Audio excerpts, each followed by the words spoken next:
que ele precisa vivificar de alguma forma. Ele está necessitado, através da palavra do Senhor, louvado seja Deus, alcançar alguma coisa que ele ainda não tem.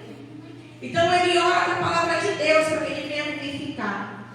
Quando o homem pecou, ele cortou uma ligação com Deus. E a morte entrou na humanidade. E o pecado afasta a humanidade da vida eterna.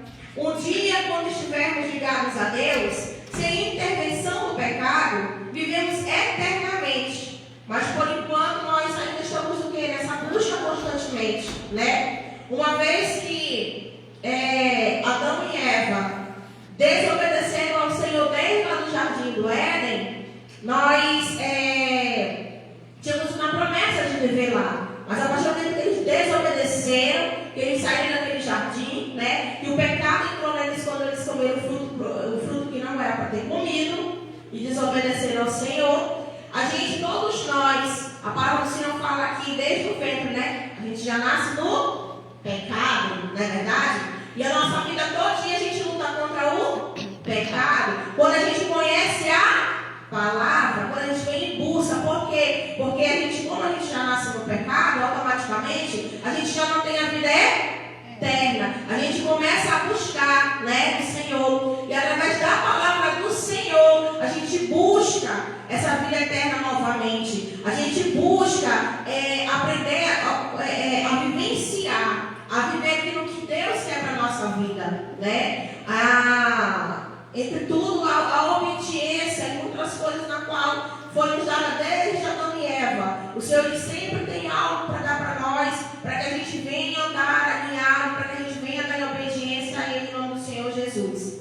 Então, um dia, né, quando estivermos ligados verdadeiramente a Deus, e que a gente estiver saindo dessa terra e alcançar o reino dos céus e sermos, vamos dizer assim, aceitos, porque nem sempre aquela pessoa que ela vem para a igreja, que ela conhece a palavra de Deus, isso não é uma questão de dizer, o fulano já está salvo, porque você não conhece o fulano, né? Você não conhece, então não basta somente a gente vir para a igreja, a gente tem que ser igreja, aonde nós estivermos, em nome do Senhor Jesus.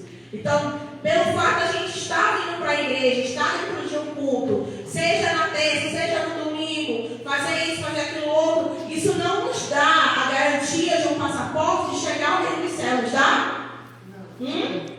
Há muito mais coisas que nós temos que buscar para que a gente venha garantir, não é verdade? Esse selo, louvado seja Deus. E isso daí tem várias situaçãozinhas que nós temos que entrar em obediência com o Senhor para que a gente venha conseguir esse selo para a gente chegar à nossa vida eterna. Nós temos que viver uma vida em santidade, porque senão a palavra fala que nós vamos estar fora da restituição da glória de Deus.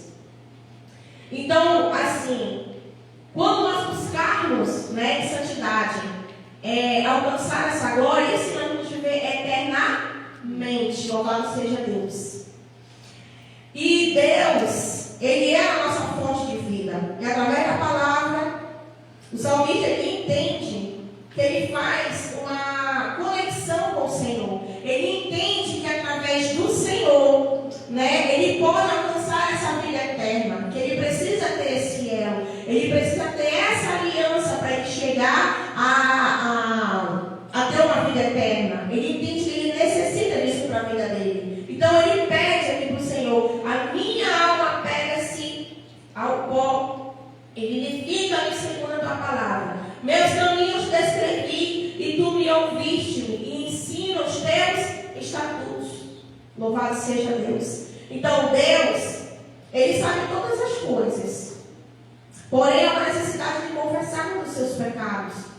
A gente sabe que a gente comete alguns erros. A gente sabe que muitas vezes a gente comete falhas. Mas Deus, Ele quer nos ouvir. Ele quer saber qual é a tua falha, qual é o teu pecado. Mesmo que a gente confesse, Ele quer ouvir de nós. Senhor, me perdoa porque eu pequei. Pequei em quê? O que foi que eu fiz? Qual é o nome do teu pecado? Né?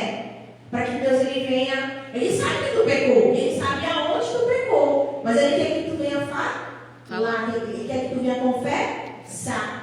Né? Para que você venha dizer qual é esse pecado.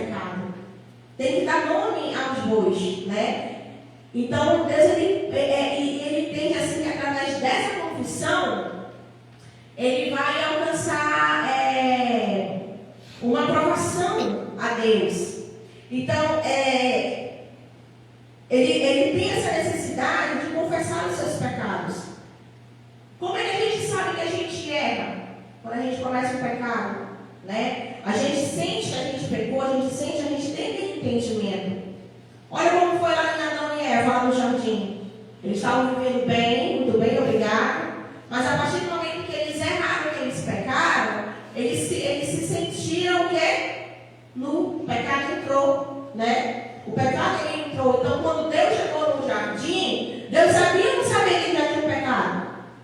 Sabia, não sabia? Mas aí Deus pergunta: Adão, onde é que tu estás? E aí ele vai e fala que ele estava escondido ali. E Deus pergunta por quê?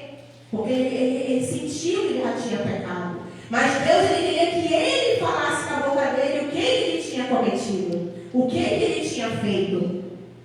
Ele queria que ele viesse por ele mesmo e confessasse o seu pecado, aquilo que ele tinha feito de errado.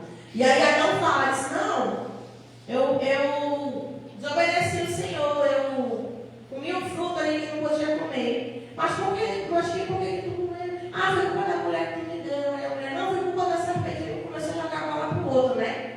Mas Deus ele queria que Adão fizesse o que ele viesse confessar com a sua própria boca. Em nome do Senhor Jesus. Em João, fala assim: se confessarmos os nossos pecados, ele é fiel e justo para nos... Eita, só tem um aqui na igreja. O restante não veio, não. Bora lá. Se confessarmos os nossos pecados, ele é fiel e justo para nos... Perdoar. Perdoar o quê? Todo pecado. E purificar de toda injustiça.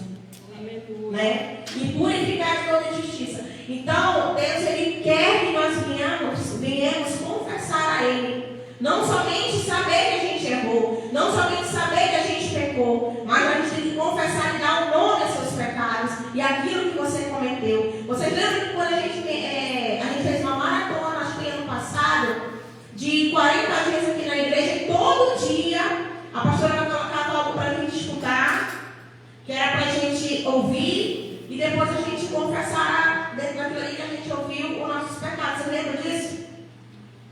Alguém participou desses 40 dias? Amém? Amém.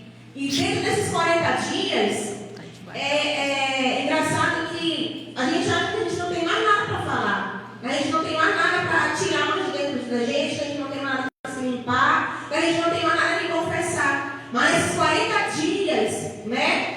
No decorrer dessas orações, o Senhor trouxe ao nosso espírito que a gente ainda tinha coisas ainda para confessar. Que a gente ainda tinha coisas para falar, né, para Deus. A gente ainda tinha coisas para colocar aí diante da presença do Senhor. Todos os dias era algo novo. E eram coisas que às vezes não vem à nossa mente, não traz à nossa mente. Por isso que sempre a pastora vai falar assim para a gente pedir o Espírito Santo trazer a nossa memória, né? Trazer ao nosso espírito aquilo que a gente já cometeu, da qual a gente não lembra. Que muitas vezes a gente comete erros e aquilo fica para trás, a gente não lembra. E até mesmo quando a gente ainda está lá, né? No mundão onde está Cristo Jesus. Louvado seja Deus. Então tudo, Deus ele quer que a gente venha reconhecer que a gente errou, que a gente falhou, que a gente pecou e que a gente venha pedir perdão dele. Venha confessar os nossos pecados. Porque ele purifica. Ele purifica todos os nossos pecados. Foi para isso que Cristo Jesus ele se fez aqui em carne e passou por todo aquele processo e deu a sua vida por nós. Em nome do Senhor Jesus. Aqui no 27 diz assim: faz-me entender o caminho dos teus preceitos e assim meditarei nas tuas maravilhas. No 27 diz assim: para que todos os seus caminhos não sejam caminhos maus, mas sejam caminhos bons, conforme a vontade do Senhor. Porque muitas das vezes a gente acha que a gente vai fazer algo e vai participar, ou praticar, ou fazer alguma coisa, e quando a gente quando o cristão fala assim: Ele começa a andar por caminhos na qual ele quer, na qual ele tem vontade. Mesmo